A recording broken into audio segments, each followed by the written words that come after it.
Hello, everybody. Thank you for checking this video out. This is a long overdue video. Why? Because I have been studying the concept of integrity for literally 20 years, and I have been an integrity coach for that period of time. And I've developed curriculums and I've developed worksheets and I have developed an entire integrity approach, excuse me, that I use every day in my counseling practice. And I've been a practicing counselor for 30 years. If you don't know me, my name is John Solano. And yes, I've been a professional counselor for 30 years. And over the last decade plus, I've been a family counselor working with families in high levels of conflict. And no matter where I go, I wear the same hat, and that is as an integrity coach. Why is that? Well, first of all, it seems like we're really wedded, if you will, really interested, really enthusiastic about the concept of being a person of integrity. So with every family that I work with and every family member, I more or less ask them the question, are you interested in being a person of integrity? And if you're a parent, are you interested in raising a child of integrity, a young man or a young woman of integrity? I ask a teenager as well, are you interested in being a young person of integrity? And everybody answers yes to that question. We really like the idea of being a person of integrity, and we also are very attracted to people who have integrity. So, one definition of integrity is to keep your word, right? So if you say you stand for something, then you do your best to live that out in the world. I've produced a couple of videos here earlier that I've just posted actually within the last couple of weeks. They're instructional videos on how to complete an exercise that I created called Your Code of Honor. And that is an exercise that I give every person that I work with, every person I provide counseling for, every person in the groups that I facilitate. First and foremost, I want to know what you stand for, what you're all about at the end of the day, what values, convictions, virtues you hold dear. And the reason I do that is because it seems like life can be pretty tough. And also the human mind is very complicated. And we can very easily, if you will, get dislocated from those values and virtues that we hold dear. Isn't that the case? I mean, that's been the human struggle since the beginning of time, the little angel and the little devil on the shoulder, fighting it out, if you will, to some degree, or at least the little devil, trying to be manipulative and get its way. And we seem to wrestle with that as human beings. We have a best self, some people like to say, and then we have a way that we show up in the world. And those two don't always, what do you want to call it, align. So that's the idea of integrity too, isn't it? Is that when things are in alignment, there's integrity.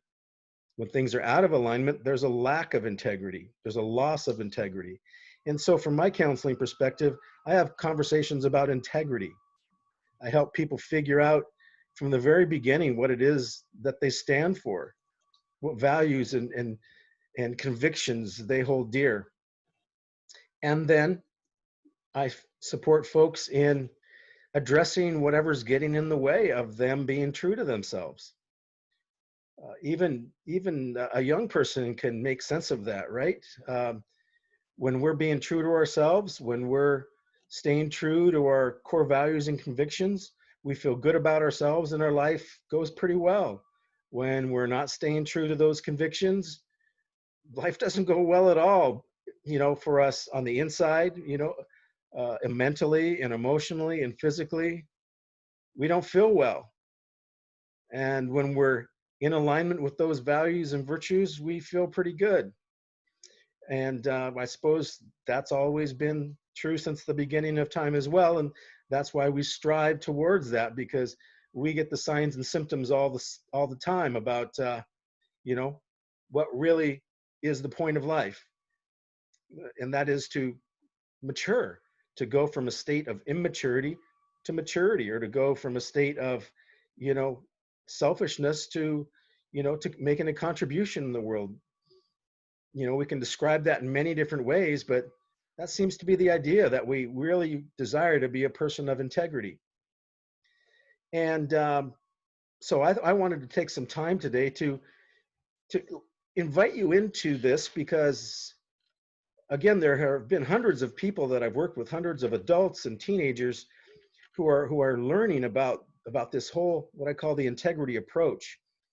And every Tuesday night, there's a parent leadership group where more and more parents have just are interested in being the best leaders that they can possibly be. And that means being a parent, a dad, a mom, a leader of integrity. And so everybody who comes to the group gets the same definition. They get a working definition of what integrity is. Like I said, a lot of people like the word integrity, but they really don't know what it means. So let me share with you our working definition, and the definition that I've come up with, of course, with over 30 years of experience and having studied this inside and out. And it's short and sweet. Its integrity is to be one with, whole, or undivided. Or shall I say, and undivided. One with, whole, and undivided. Okay? So, you know, it's easy to talk about, of course, really easy to talk about, but it's not easy to pull off.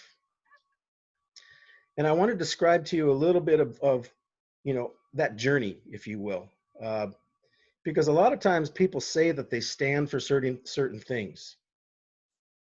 They stand for this, they stand for that. Let me actually share with you, now that I just have it up because I've been using it. I want to share with you an exercise that I routinely share with my clients. So just give me a second here, and let's see, here we go. This is one that I just did a video on. It's called The Code of Honor of My Child. Now, I'm not going to say a lot about this other than just a general description of the exercise. In this exercise, and like I said, I've got two of them. One is called My Code of Honor. That's for individual people. And then this is for the parents, the code of honor of my child. Because sometimes when tension and conflict is high, people forget to remind each other that they're good people. Instead of seeing the best in people, we see the worst. And that just is a recipe for disaster. And so being able to see the best in your child is really important. And so this exercise really is quite simple. I just ask people to circle 5 virtues from the list that they feel they hold dear. That if I was to ask them, you know, what are they all about? What is it they stand for? They would pick 5 from this list and then write them down here. That starts to give people a glimpse at what we might call their best self. So this is a starting point. You know, oftentimes, like I said, people like the idea of integrity, but they really haven't unpackaged it to take a close look. What does integrity mean? As I said, it could mean something like keeping your word. Well, you've got to keep these words. That's what the whole point of it. Now, what most people do, if you will, or maybe it's the condition of most of us, especially when we're younger, is that we could probably recite a few of these virtues. And we could look at an exercise like this and circle 5 of those. But they would mostly be in our heads. I know that because, again, I work with a lot of folks who are in tension and conflict, who tell me that they stand for respect or caring or love. And they're not treating each other with care or respect or love. And so, you know, they can identify these virtues, these convictions in the written word like this. But there's still quite a distance that they need to go in order to embrace them, to embody them. It's easy to say, but not always easy to do. In fact, very difficult to do. We all get dealt a hand of cards in life, and they're not always easy to play. So I'm sure you can relate to that. And again, I'll just show you, this is our definition of integrity. Oops, who's that little guy? Oh, that's a picture of what I call the golden child when I do lectures on the archetype of the golden child, which is also very, very important to know about. But that video is on my YouTube channel, so make sure you get an opportunity to check that out. But here we have the definition of integrity again, to be one with, whole, undivided. And here it says, the question you should ask now is to be one with, whole with, undivided from what? From what is the question, right? So one could say, well, that what is your code of honor. That's one way to think of it. And it's often a helpful way to think of it. I think, again, it's pretty clear that when things aren't going well in somebody's life, there's been some disconnect, some drift away from the code of honor. And so again, that's called a loss of integrity. So now we have to restore integrity. So, it's one thing to say that people stand for this stuff. It's one thing to declare that we have these powerful words that we live by. But again, it is difficult to live by. And what is the process for that? Well, I guess you could say, here's the landscape. None of us are perfect, right? None of us are perfect. And a lot of people like to say that phrase. But again, it's easy to say, but not very easy to embody. Obviously, when people complain about one another, or when people become arrogant or what have you, that is a sure sign that they are not living out that phrase, that none of us are perfect. So think of it this way, a little bit about integrity. We all, again, strive to be people of integrity, but all of us know, or should know if you're a mature person, that it's impossible to achieve it 100% because we're all imperfect. So here's a little bit of what the journey can be like. I would say, think of integrity like this. You're trying to get from point A to point B, right? And if you're familiar with driving a car, you know that if you want to get from point A to point B, a mile away, you wouldn't just freeze your hands on the steering wheel. Because on the journey, you never know what you're going to run into. It's going to require course corrections. Now, tell me, if you were going to drive a mile or 3 miles or 10 miles or 100 miles or 1,000 miles, how many course corrections do you think you would make? Thousands, right? Even if you were to just drive a mile, you would be constantly making all these little course corrections. Now think about it. If you're constantly making and repetitively and rapidly making all these course corrections, the chances are, if there's a straight line here, you're not going to stray far from it because you're being pretty proactive about making the course corrections.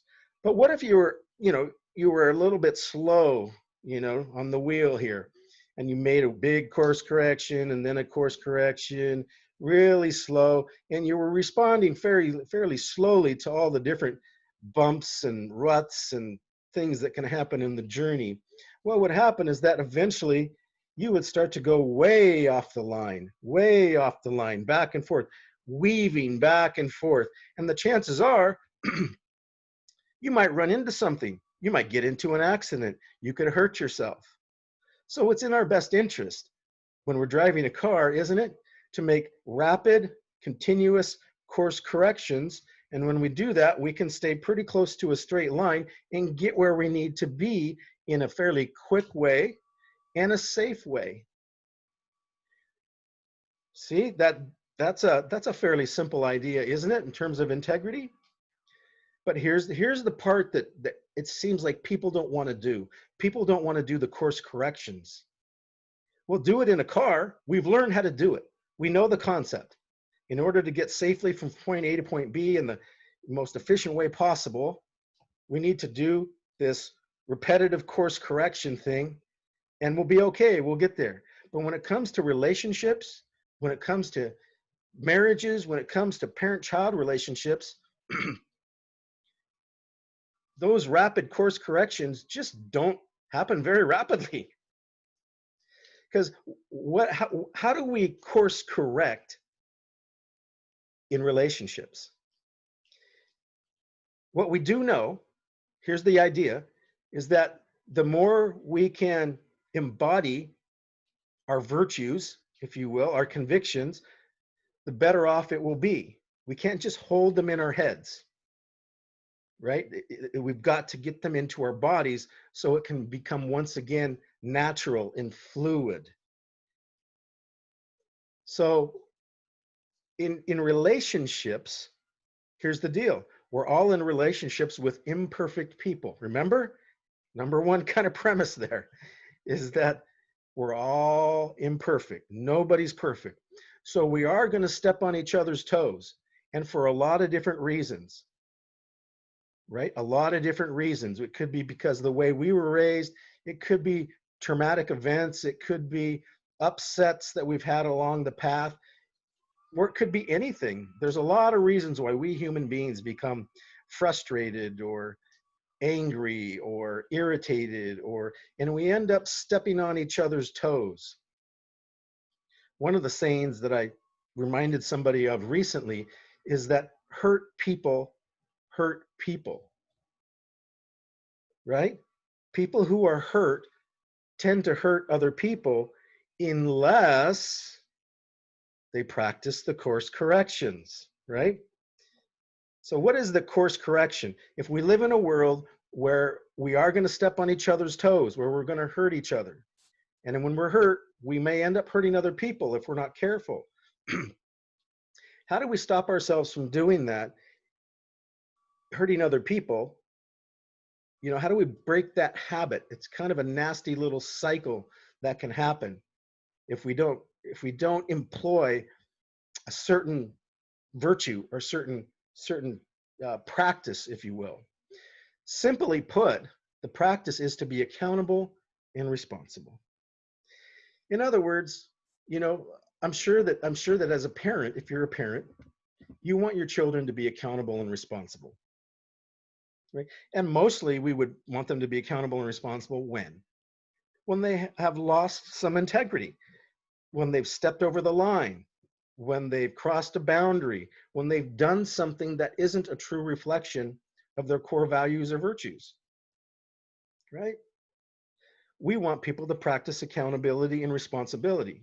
You know, if I stepped on your toes, we were friends or so, and, you know, I stepped on your toes and I just kept going my way, didn't even say, I'm sorry, didn't think twice about it. Wouldn't you go, huh, that's really odd? Like that, I'm not really quite sure that I like that. That might leave you a little bit confused, right? And if I did it again and just ignored it and didn't say anything, pretty soon you might look for another place to be. You might look for another place to sit. Why is that? Well, because you no longer trust me. You see, when people don't practice accountability and responsibility, it tends to start creating distrust in the relationship, and it starts to disintegrate the relationship. However, well, let me just say before I move on to that piece, what if I stepped on your foot one more time and you said, hey, John, you stepped on my foot? I would say, huh? No, I didn't. You see, that's denial right there, isn't it? I just denied that I did it. Or how about I'd say, well, you know, you shouldn't have had your foot there in the first place, right? Now I'm projecting. I'm making you at fault for something that I did, right? Or I might say, well, you know, okay, yeah, I did, but it's not that big a deal, is it? That's called minimization. Or I might say, oh, yeah, but I was in a hurry. Well, that's called rationalization.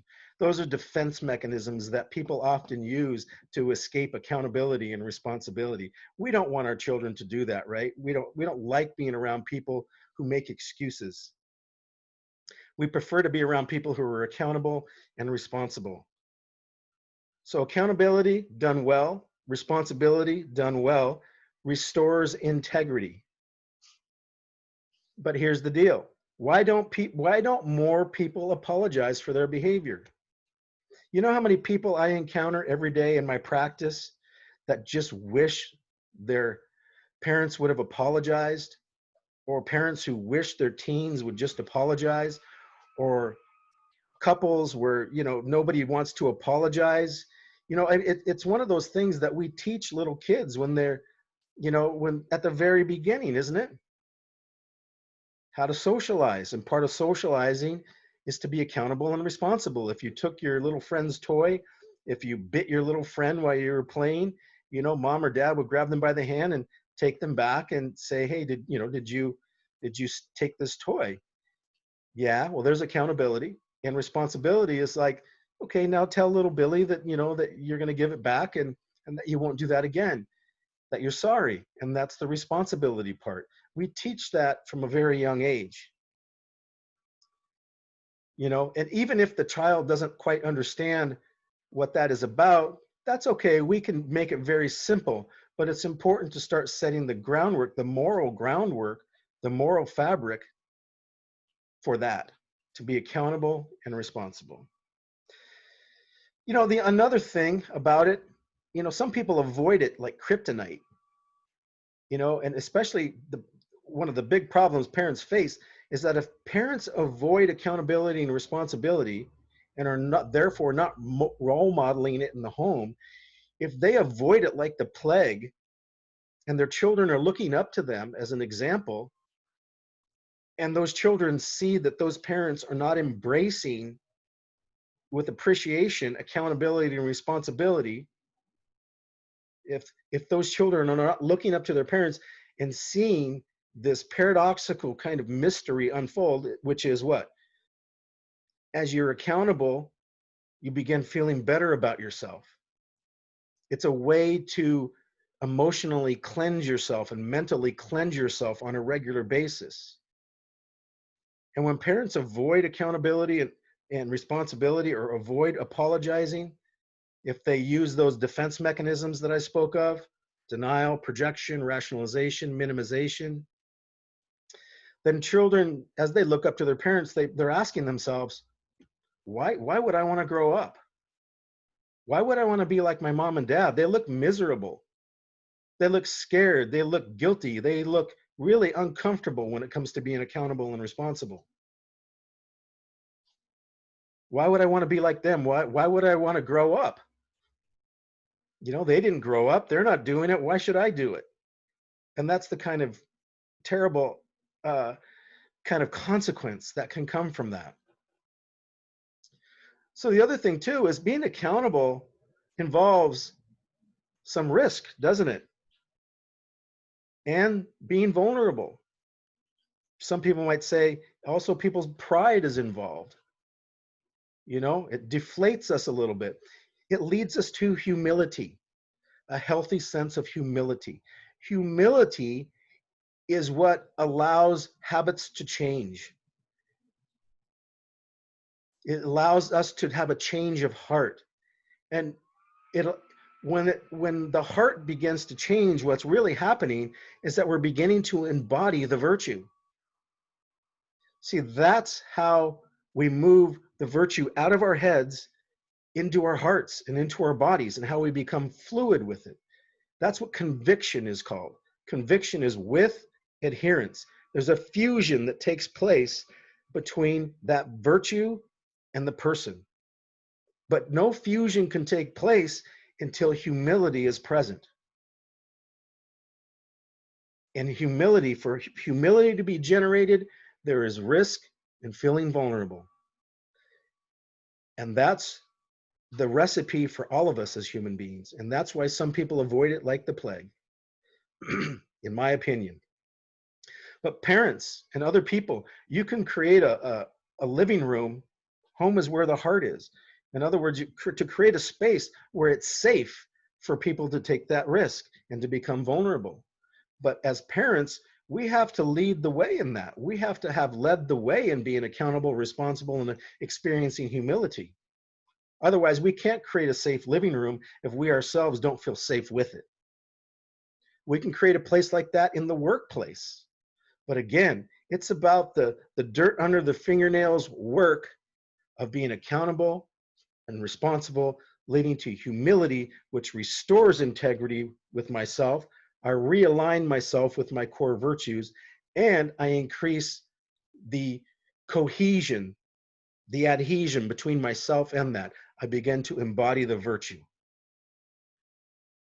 So I'm going to leave this here because, like I said, this was long overdue, and I wanted to take the conversation a little bit deeper. I hope I've done that to kind of lay out the landscape here on not only what's going on in our hearts but in our heads, and